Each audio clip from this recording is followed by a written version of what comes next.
canal Via Romana, saudações, eu sou o professor Rafael Queiroz.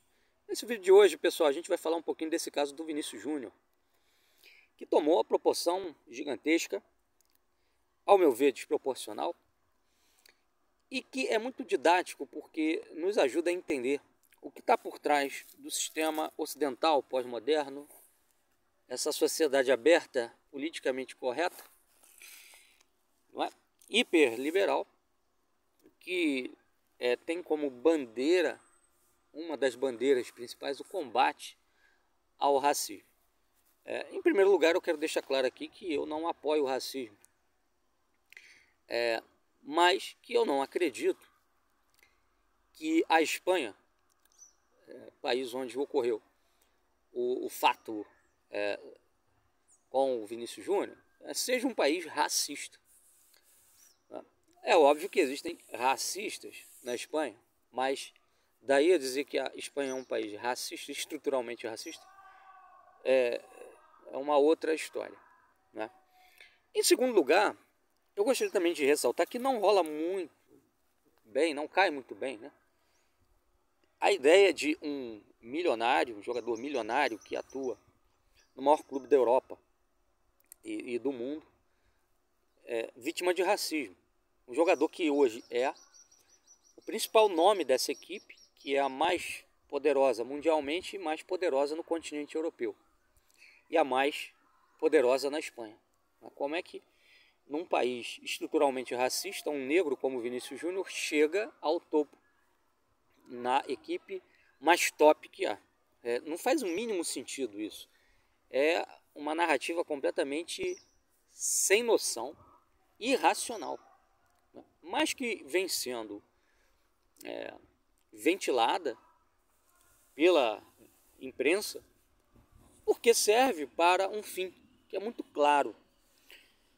O racismo ele virou, no discurso da imprensa, no discurso sistêmico, né, junto com o machismo, né, assim, o grande problema do nosso tempo. Tá? Nós olhamos para a sociedade hoje e a gente vê, aqui no Rio de Janeiro, não vou nem muito longe, uma série de situações drásticas.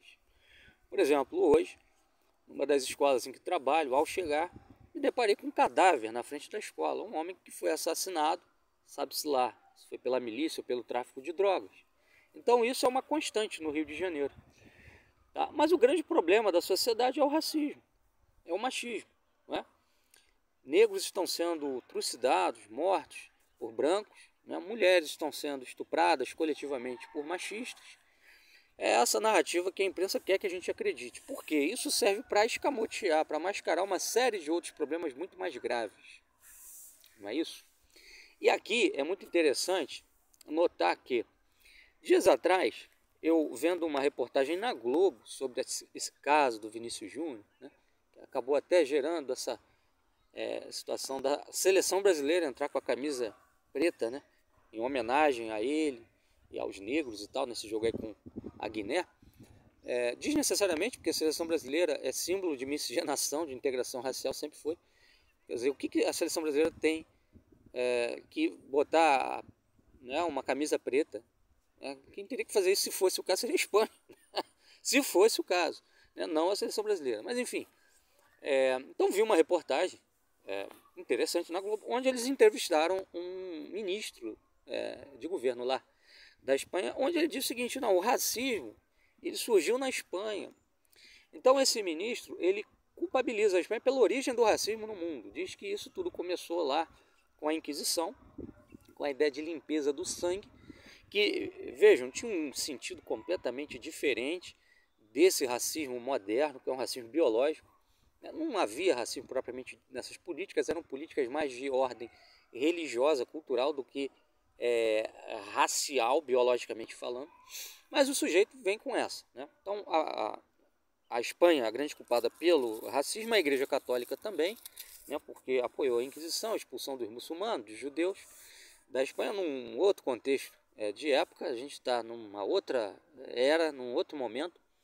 E o fato ocorrido lá em Sevilha, né, se eu não me engano, não tem absolutamente relação nenhuma com esse contexto dos reis católicos, né, Isabel de Castela, Fernando de Aragão. Mas é isso que esse ministro quer que a gente acredite. Eu, conversando com um amigo dias atrás, relatei o seguinte, né, que essa concepção do racismo biológico vem da Inglaterra. Então, quer dizer, o problema, né, não é a cultura anglo-saxã, é a cultura ibérica. Né? Que engraçado, a gente quando vai ler esses trabalhos dessas feministas, esses trabalhos acadêmicos, é mais ou menos o que elas falam também. Elas culpabilizam, né, o homem latino pela continuidade do racismo, do machismo na sociedade atual. Tá? Então todos os problemas vêm da cultura ibérica, né, da cultura católica. Né? E o problema é justamente porque a sociedade não se anglicizou o suficiente, não se americanizou o suficiente, né? Não se protestantizou o suficiente. Porque se tivesse feito isso, teria sido diferente. O que é ridículo, porque a gente sabe muito bem que esse racismo biológico ele nasce lá na Inglaterra com Galton, com Darwin. Não eram católicos, né? Estavam dentro de um caldo de cultura anglo-saxão protestante, que é o mesmo que vai dar origem aos Estados Unidos. É primeiro país a praticar a eugenia na história. Né? Mas, não, a Espanha que é a grande culpada, vejam. É bem interessante isso tudo. Né? E aqui eu faço também uma reflexão em relação à situação da Europa, porque a gente vê de fato na Europa crescendo aqui e ali algumas manifestações de cunho racista e talvez na Espanha muito menos, né? Eu diria que bem menos, né, do que em outros países, mas a imprensa, né, e o sistema, eles, quando isso acontece, em vez de eles tentarem analisar, entender e passar para o público assim, informação do porquê isso está acontecendo, né, não no sentido de justificar, mas de entender, o que eles fazem? Eles vão já para um processo que é de negativação, demonização daquilo ali, sem as causas. Né? Tem um filósofo, que é o Paul Ricoeur, ele fala uma coisa muito interessante. Ele cita uma entrevista, né, feita por lideranças socialistas lá na França, com pessoas do povo. E eles chegam à seguinte conclusão, né, essas lideranças socialistas, nessas entrevistas que eles fizeram, para entender o que o eleitor estava querendo, o que o eleitor estava demandando. Então eles chegaram à conclusão seguinte, que tem muita gente na França, e também em outros países da Europa, a França serve de exemplo aí para boa parte do que está acontecendo na Europa, e se sentem estrangeiros dentro da própria pátria, né? Que se sentem excluídos da vida política por N razões. Né? Uma delas porque olham para o contexto político atual da Europa e percebem o quê? O imigrante ele tem várias benesses, tá?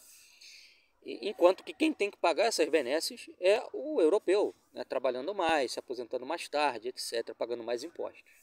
Tá? Então esse sentimento é real. O Paul Ricoeur fala, esse sentimento é real. Ele existe, ele está aí. Não pode ser ignorado. Né? E justamente porque ele não é resolvido é que isso cresce. Então esses eventos, né, racistas na Europa, né, eles revelam o quê? Uma crise sistêmica. Você olha hoje para a sociedade pós-moderna, neoliberal, essa sociedade aberta, globalizada, falta emprego de qualidade. Né? Então, na Europa, sobretudo, isso é um drama, porque o jovem europeu, né, que são poucos, a população cada vez mais envelhecida, ele não tem muita perspectiva. Eu tenho um colega que está em Portugal, que teve que ir para a Alemanha, né, porque em Portugal não tinha emprego. Né? Ele se formou, ele fez mestrado lá, mas não tem emprego, tem que ir para a Alemanha. Por quê? Né? Um país desindustrializado, um país que dá preferência à mão de obra imigrante, porque ela é barata, é uma mão de obra semi-escrava. Né? Mas tudo isso é invernizado com a ideia de direitos humanos. Né? Então, abrir as fronteiras para o imigrante, por quê? Não, porque o imigrante ele é pobre, né? Está vindo de um outro continente, ele quer oportunidades, etc. Mas não é nada disso que se trata. A realidade é que você quer, né, as forças do capital querem explorar a mão de obra do imigrante, né, usá-lo, né, porque paga menos, né, pelo trabalho do imigrante, e a demografia europeia é deixada à própria sorte, quer dizer, vai reduzindo, né, e você conta com uma massa, né, de europeus e africanos e asiáticos que trabalham por qualquer valor, né, porque vem de cenários de bastante pobreza. Né. Enfim, essa questão não é abordada. Então, quer dizer, esses jornalistas da imprensa, eles servem de bombeiros do sistema. Eles estão ali para mascarar a realidade. Quer dizer, se houvesse uma política social efetiva na Europa hoje para resolver essas questões aí, que são graves do continente, obviamente que esses fenômenos, né, de crescimento, do ódio racial, né, do racismo, etc., iam diminuir. Isso, inclusive no futebol, né, porque você olha para o futebol europeu hoje, você não vê europeu, você vê africanos, você vê asiáticos, muitas pessoas reclamam disso, e parece racismo, mas nem sempre é. Né? Muitas das vezes é um reclamo autêntico por representação, ou seja, o italiano quer ver italianos na sua seleção, né? O francês quer ver franceses. Eu, dias atrás, li uma reportagem sobre parece um treinador da França que reclamou desses jogadores africanos no elenco. E aí isso foi lido como racismo, como é de praxe, né? Mas aí os torcedores tomaram as dores do treinador, dizendo o seguinte, né, que na realidade se trata de uma questão de sobrevivência, né, da própria identidade local, porque assim, eles viam o clube como algo que representava o local, a região, a cidade, né? Então assim, eles falam inclusive que não tinha nenhum jogador no time que era da cidade, que era oriundo da cidade. Todos eram de fora. Então você vê hoje clubes europeus com basicamente 100% do elenco estrangeiro, né? E aí, interessante que o Paul Ricoeur fala disso, né? Ele diz assim que temos que reconhecer que no estrangeiro existe uma certa estranheza. O estrangeiro, nós somos uma coisa, o estrangeiro é outra. Existe uma dialética natural, isso é impossível de tirar, impossível de eliminar, né? E não é o caso de você negar espaço a imigrantes, a estrangeiros, mas é o caso de você escalonar. Qual é a medida, até que ponto isso pode acontecer, em que isso não vai criar situações de profundo ressentimento social, levando a explosões de racismo, né? A explosões de manifestações racistas. É a questão a ser colocada, mas que eles não colocam, né? E no caso do Vinícius Júnior é isso, quer dizer, usam isso como bandeira, né? E na realidade, o que a gente vê hoje no futebol esses clubes europeus também roubando talentos, né, da África, da América, jogadores que poderiam estar aqui, né, engrandecendo as suas equipes, os seus países, mas não, estão lá fora. O que a gente vê nos jogos da seleção brasileira. A seleção brasileira não joga mais no Brasil, joga na Europa. Quer dizer, perdeu completamente sua identidade, né, sua ligação com o país, com o povo, etc. E aí não admira, quando chega uma Copa do Mundo, não ter mais o mesmo sentimento que tinha anos atrás, né? Enfim, então era o que nós tínhamos a dizer, tá? Infelizmente, essa narrativa ela vai ganhando cada vez mais força aí na imprensa, né? E na sociedade também, porque a imprensa ela tem uma influência sobre a opinião pública. E vai parecendo para muita gente que o racismo é o único problema social que existe. O racismo, o machismo, não tem mais nada. Não tem pobreza, não tem desemprego, não tem baixa qualidade de vida, não tem problema nos transportes, né? Não tem droga, não tem corrupção, não tem mais nada. O único problema é o racismo. A gente olha hoje, por exemplo, para o noticiário da Globo. Se não tiver um caso de racismo, eles inventam algum. Eles pegam algum, dão mídia, né? Amplificam, dizem que se tratou de racismo, etc e tal. Inclusive hoje estava saindo para trabalhar, eu estava vendo uma reportagem sobre uma moça, né, que diz ter sido agredida por um jogador de futebol, porque aí já atende a pauta do feminismo. Pô, a mulher foi agredida, não sei o quê. Então, diariamente é isso que a mídia trabalha, né? Se tornou monotemática. O jornalismo se tornou monotemático. Então, não se fala mais de quase nada. Todo dia tem que ter um caso desse no noticiário, né? E aí fica a impressão de que, poxa, meu Deus do céu, está tendo um genocídio, né, de negros no Brasil, no mundo, e calma, não é assim, né? Obviamente, eu reitero, rechaçamos o racismo, né, deploramos isso daí que fizeram com o Vinícius Júnior, mas não é para tanto, né?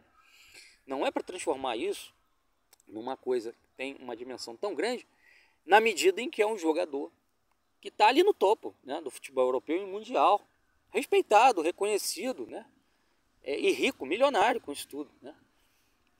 Enfim, É a reflexão que a gente deixa aqui com vocês hoje. Um abraço, até a próxima.